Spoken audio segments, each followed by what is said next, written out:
Hi friends, ఎలా ఉన్నారు? Welcome back to audio book of ఆలోచించండి ఐశ్వర్యవంతులు కండి. చాప్టర్ 11 లైంగిక పరివర్తనలో మార్మికత. సంపదల దిశగా 10వ అడుగు. పరివర్తన అనే పదానికి సరళమైన అర్థం ఏమిటంటే మారడం, లేదా ఒక మూలకాన్ని మార్చడం, లేదా మరో వస్తువులోకి శక్తిని ప్రవేశపెట్టడం. లైంగిక అనుభూతి ఒకానొక మానసిక స్థితికి కారణభూతమవుతుంది. లైంగిక పరిజ్ఞానానికి సంబంధించి చాలామందిలో అజ్ఞానమే నెలకొని ఉందనడంలో ఎలాంటి అతిశయోక్తి లేదు. సాధారణంగా లైంగిక ఆసక్తులన్నీ శారీరకపరమైనవిగానే భావిస్తుంటారు. అనేక విపరీత ప్రభావాల వల్ల ఇలాంటి భావనలు ప్రచారంలో ఉన్నాయి. దీనివల్ల వ్యక్తులు కేవలం శారీరక, భౌతికపరమైన పరిజ్ఞానాన్నే పెంపొందించుకుంటూ మనసును తప్పుదోవ పట్టిస్తుంటారు. లైంగికానుభూతి ఈ కింది అంతర్గత శక్తుల ముప్పేట కలయికగా ఉంటుంది. 1. మానవజాతి పరిరక్షణ. 2. ఆరోగ్య కారణం. ఒక చికిత్సా కేంద్రంగా లైంగిక శక్తి వనగూర్చే ప్రయోజనానికి సాటి లేదు. 3. ఒక సామాన్య శక్తి అసామాన్య శక్తిగా పరివర్తన చెందడం. లైంగిక పరివర్తన అన్నది చాలా సరళమైనది. దీన్ని అర్థం చేసుకోవడం కూడా సులభమే. భౌతికమైన వ్యక్తీకరణలకు సంబంధించిన ఆలోచనల నుంచి మనసును ప్రత్యామ్నాయ స్వభావం కలిగిన ఆలోచనల దిశగా మళ్లించడమే లైంగిక పరివర్తనకు సిస్సలైన అర్థం. మానవ వాంఛలన్నిటికంటే లైంగిక వాంఛ బలమైంది. ఈ కోరిక వ్యక్తిలో సృజనాత్మకతకు, ధైర్యానికి, సంకల్ప బలానికి, పట్టుదలకి ద్వారాలను తెరుస్తుంది. అదే సమయంలో ఇదివరకెన్నడూ ఊహించి ఎరుగని కొత్త లోకాల్లోకి తీసుకువెళ్తుంది. లైంగిక సంబంధం కోసం వ్యక్తులు ఎంతగా పరితపించిపోతారంటే వారు జీవితానికి, పరువుకు, ప్రతిష్టకు భంగకరంగా మారే విషయాల్లో కూడా అనూహ్యమైన సాహసాన్ని ప్రదర్శిస్తారు. ఈ తాపత్రయాన్ని మరో ప్రయోజనకరమైన దిశగా మళ్లించగలిగితే వాంఛ ఉత్ప్రేరక శక్తిగా మారి సృజనాత్మకతకు, ధైర్యానికి, అలాంటి సానుకూల లక్షణాలన్నిటికీ దారిదీపంగా అవతరిస్తుంది. అదే శక్తి సాహిత్యంగానూ, చిత్రకళగానూ, ఇంకా ఇతర సృజనాత్మకత వృత్తి ప్రవృత్తుల్లో చోదక శక్తిగా ఉపకరిస్తుంది. ధనార్జనకు కూడా అది అదే విధంగా దోహదపడుతుందని ప్రత్యక్షంగా చెప్పనక్కర్లేదు కదా. సృజనాత్మకత శక్తిగా లైంగిక శక్తి పరివర్తన చెందాలంటే సంకల్ప బలాన్ని చేకూర్చుకోవాల్సిందే. ఈ దిశగా చేసే ప్రయత్నం ఎంత గాఢంగా ఉంటే ఫలితం అంత అద్భుతంగా ఉంటుంది. లైంగిక వాంఛ అన్నది స్వాభావికం. దీన్ని అధిగమించటం కష్టసాధ్యమైన పని. కానీ వ్యక్తి మనసును, శరీరాన్ని ఉత్తేజితం చేసే విధంగా దాన్ని వ్యక్తీకరించేందుకు మార్గాలు చాలా ఉన్నాయి. ఈ దారులన్నీ భౌతిక మార్గాలను దాటి ముందుకు వెళ్లేవే. లైంగిక వాంఛను ఈ దారుల వెంట నడిపించకపోతే అది కేవలం శారీరక వ్యక్తీకరణలకే పరిమితమైపోతుంది. నది మీద ఆనకట్ట నిర్మించి నీటిని నిలువరించవచ్చు, కానీ ఒక నిర్ణీత దశను దాటిన తర్వాత ఆ నీళ్లు అడ్డుకట్టల్ని తెంచుకోవడానికి ఉద్యుక్తమవుతాయి. లైంగిక వాంఛ కూడా ఇంతే. కొంతకాలం దాన్ని నిలువరించవచ్చు, కానీ దాని స్వభావం మాత్రం వ్యక్తీకరణే కోరుకుంటుంది. ఆ దిశగా మనిషిని తొందరపెడుతుంది. అందుకే లైంగిక వాంఛాశక్తి మరో సృజనాత్మక వ్యక్తీకరణగా పరివర్తన చెందకుంటే అది కేవలం చౌకబారు చీకటి వ్యవహారంగానే వ్యక్తమవుతుంది. ఉన్నత లైంగిక స్వభావానికి, విజయానికి లంకే. తనలోని లైంగిక అనుభూతుల్ని సృజనాత్మక చర్యల్లోకి అనువదింపగలిగిన వ్యక్తి నిజంగా అదృష్టవంతుడు. ఈ దిశగా శాస్త్రీయ పరిశోధనలు కొన్ని ముఖ్య విషయాల్ని వెలుగులోకి తెచ్చాయి. 1. గొప్ప గొప్ప విజయాల్ని సాధించిన వ్యక్తులందరూ ఉన్నతమైన లైంగిక స్వభావాల్ని అలవర్చుకున్న వాళ్లే. వీరికి లైంగిక పరివర్తన అనే కళలో అభినివేశం మెండు. 2. సాహిత్యం, చిత్రలేఖనం, పారిశ్రామిక, ఆర్థిక రంగాలతో పాటు ఇతర రంగాల్లో గొప్ప గుర్తింపును సాధించిన, సంపదను ఆర్జించిన వ్యక్తులందరూ జీవితంలో ఏదో ఒక దశలో స్త్రీల ప్రభావంతో స్ఫూర్తి పొందిన వాళ్లే. ఈ పరిశోధనా ఫలితాలన్నిటికీ మూలం 2000 ఏళ్ల మానవ జీవిత గాథ చరిత్రలో ఉంది. చరిత్ర అశాంతం కనిపించే విజేతలైన స్త్రీ పురుషుల జీవితాల్లో ఈ పరిశోధనా ఫలితాలకు ఆధారాలు లభించాయి. అవి వారి లైంగిక స్వభావాల ఔన్నత్యాన్నే సూచిస్తాయి. లైంగిక అనుభూతి ఒక అపశక్యం కాని శక్తి.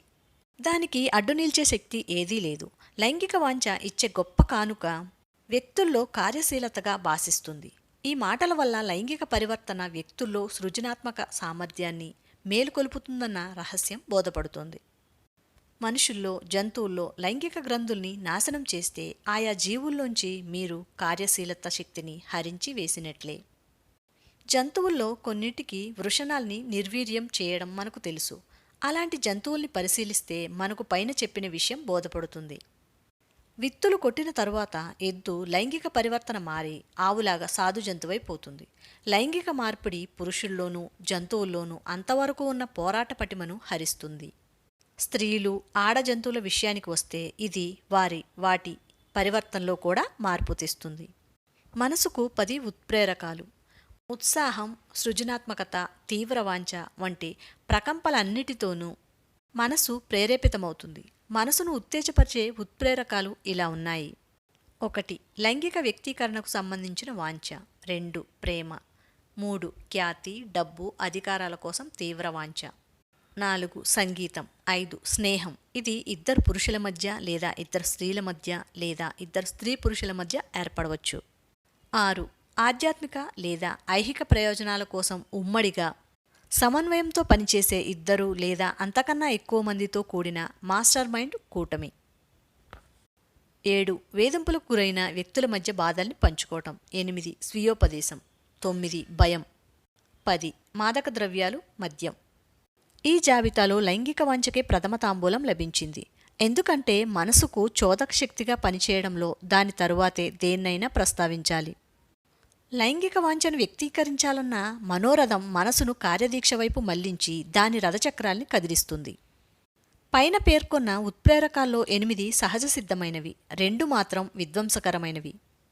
మనసును ఉత్తేజపరిచే వనరులకు సంబంధించిన పరిజ్ఞానాన్ని మీకు అందించడం కోసం ఈ జాబితాను పేర్కొన్నాం. ఈ వనరుల్ని మీరు పరస్పరం పోల్చి చూడవచ్చు. ఇలా పోల్చి చూసినప్పుడు మనసును కుదిపివేసే అత్యంత బలమైన ఉత్ప్రేరకంగా లైంగిక వాంఛనే మీరు గుర్తించవచ్చు. జడలు కట్టిన జుట్టుతో ఆకులు అలములు తింటూ ఒంటరిగా జీవిస్తూ పిచ్చివాడిలా కనిపించే వ్యక్తులే జ్ఞానులని కొందరు ప్రబుద్ధులు నమ్ముతుంటారు.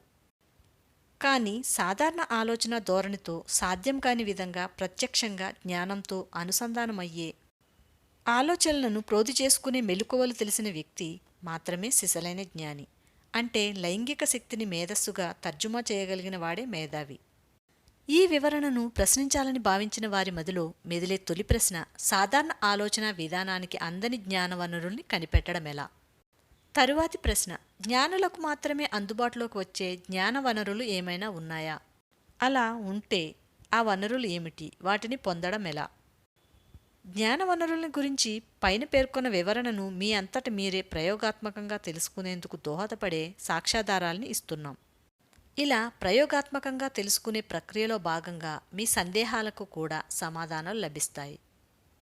మార్మిక జ్ఞానేంద్రియం, 6th సెన్స్ ద్వారా జ్ఞానం. 6th సెన్స్ అని పిలుచుకునే మార్మిక జ్ఞానేంద్రియం అన్నది ఒక సృజనాత్మక భావన. సృజనాత్మక సామర్థ్యాన్ని వ్యక్తులు సాధారణంగా జీవితకాలంలో ఎన్నడూ ఉపయోగించుకోరు.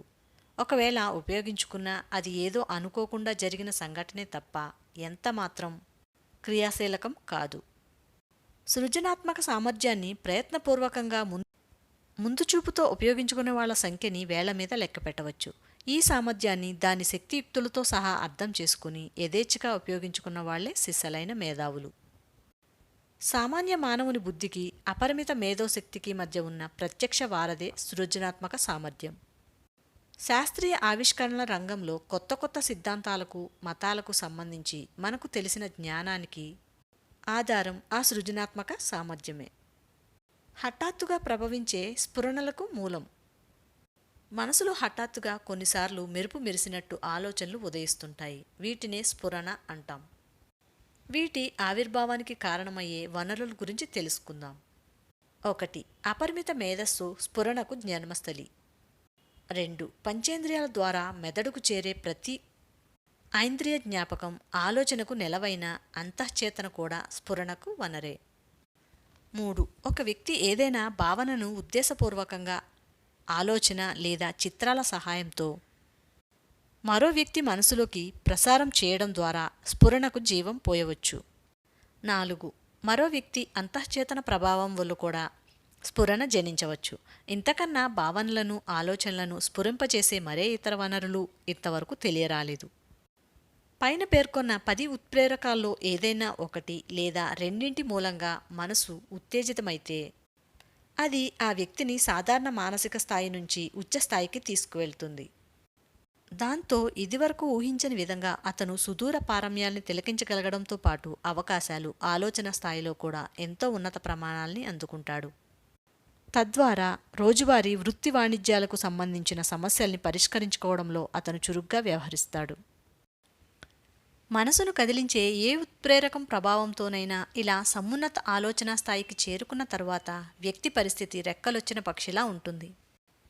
ఆకాశంలో ఎగురుతున్న విమానంలోంచి దిగంతాల్ని తిలకించినప్పుడు కలిగే మానసిక అనుభూతికి మనిషి లోనవుతాడు. ఒక్కసారి అంతటి అనిర్వచనీయ అనుభూతికి లోనైనప్పుడు ఇక అతన్ను అంతవరకు వేధించిన ఆహారం, బట్టలు, ఆశ్రయం వంటి సాధారణ విషయాలకు సంబంధించిన మరే ఇతర ఒత్తిడి దరిచేరదు. ఒక్కసారి విహంగమై వినువీధుల్లో చరించడం మొదలు పెడితే ఇక చర్మచక్షువుకు కనిపించే లోయలు, పర్వతాలు, ఎత్తుపల్లాలు అతని మనోనేత్రానికి ఆటంకం కాలేవు. ఇంతటి ఉద్విగ్నభరితమైన ఆనందాతిశయంలో అతని సృజనాత్మక ప్రతిభ, కార్యశీలతను సంతరించుకుంటుంది.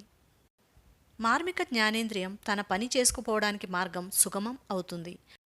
ఎంతటి గహనమైన భావనల్ని కూడా మనసు తేలికగా స్వీకరిస్తుంది. మరే ఇతర పరిస్థితిలోనూ ఇది సాధ్యం కాదు. ఒక జ్ఞానికి సాధారణ వ్యక్తికి మధ్య హద్దుల్ని సూచించేది ఈ మార్మిక జ్ఞానేంద్రియమే, సిక్స్త్ సెన్స్. సృజనాత్మక సామర్థ్యాన్ని పెంపొందించుకోవడం. అంతఃచేతనకు వెలుపల ఉన్న విషయాల్ని సృజనాత్మక సామర్థ్యం మనసు తేలికగా స్వీకరిస్తుంది. ఈ సామర్థ్యాన్ని ఎంతగా వాడుకుంటే వ్యక్తి అంతగా దానిమీద ఆధారపడతాడు. వినియోగించడం ద్వారానే సృజనాత్మక సామర్థ్యాన్ని పెంచుకోవడం సాధ్యపడుతుంది. మార్మిక జ్ఞానేంద్రియాన్ని నియంత్రించే మనస్సాక్షి ఇదే. లోపల నుంచి ప్రతిధ్వనించే మంద్రస్వరాన్ని చెవివొగ్గి వినడం ద్వారానే గొప్ప గొప్ప కళాకారులు, చిత్రకారులు, గాయకులు, కవులు తమ సృజనాత్మక సామర్థ్యాన్ని పెంచుకుంటారు. అంతఃస్వరాన్ని వినే ఈ లక్షణాన్ని వాళ్ళు ఎప్పటికప్పుడు వృద్ధి చేసుకుంటారు. అందుకే వాళ్ళు అంతటి ఔన్నత్యాన్ని సాధించగలుగుతారు. హఠాత్తుగా సంభవించే స్ఫురణల ద్వారా వ్యక్తులు తమ భావనల్ని సృజనాత్మకంగా మలుచుకుంటారన్నది అందరికీ తెలిసిన విషయమే.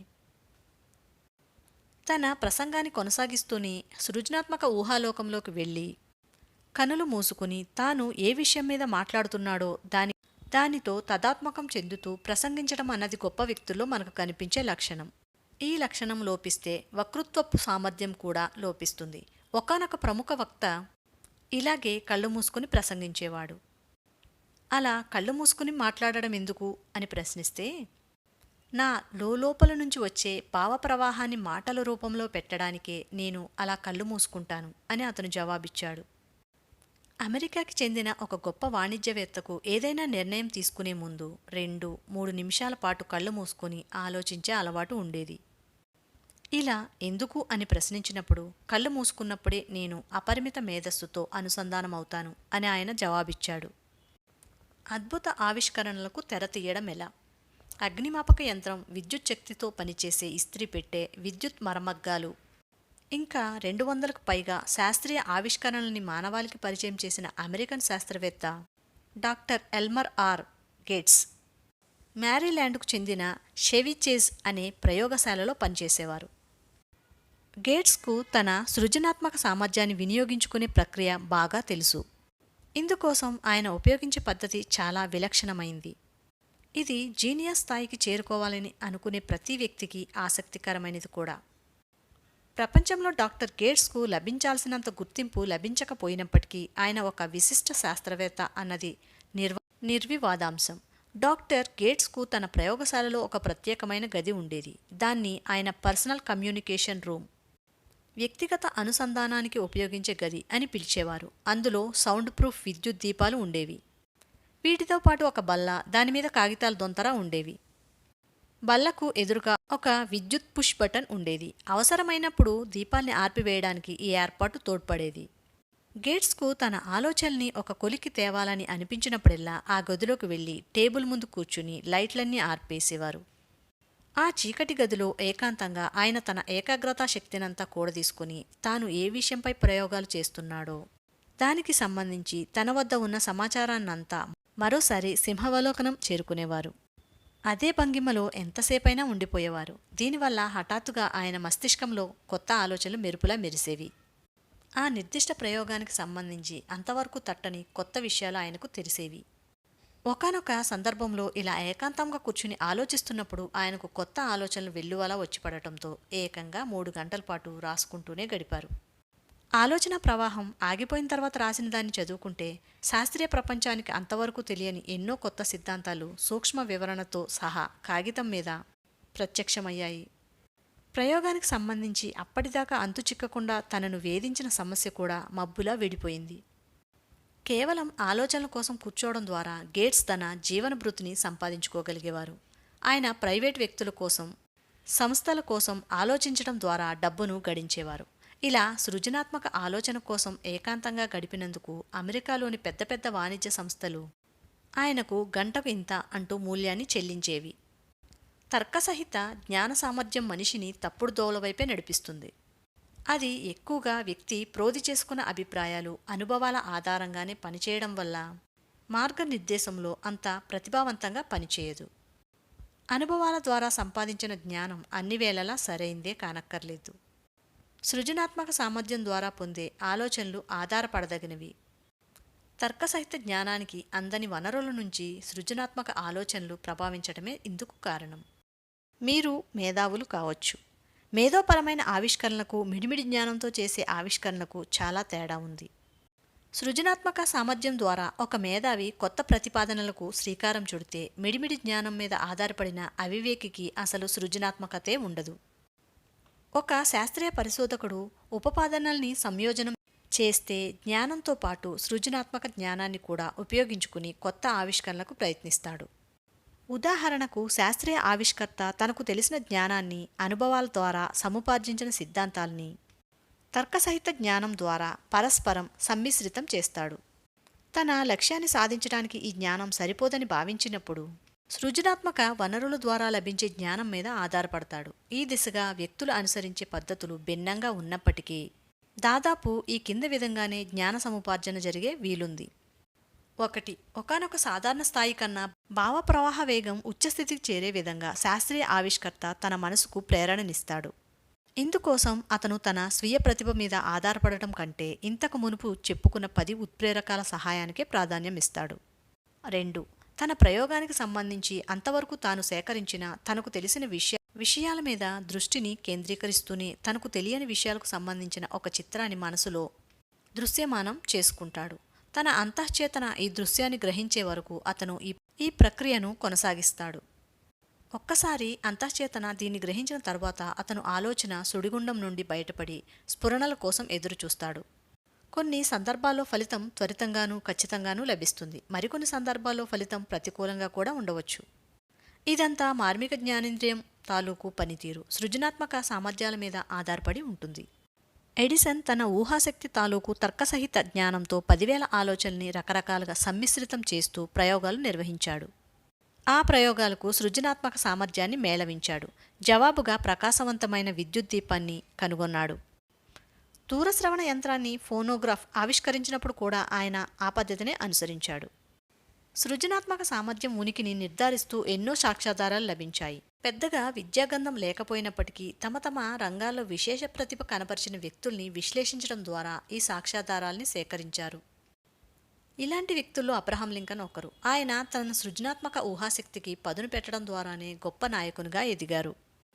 ఎన్ రూట్లెస్ పరిచయం ప్రేమగా మారిన తరువాత చోటు చేసుకున్న పరిణామాల ఫలితంగా ఆయన తనలో దాగి ఉన్న సృజనాత్మక సామర్థ్యాన్ని కనుగొని దాన్ని వినియోగించుకోవటం మొదలుపెట్టారు. ఆయనలోని ప్రతిభా విశేషాలకు అదే మూలం. నెక్స్ట్ వీడియోతో కంటిన్యూ చేస్తాను. Until that take care, bye bye. Thank you for listening. Please like, share and subscribe.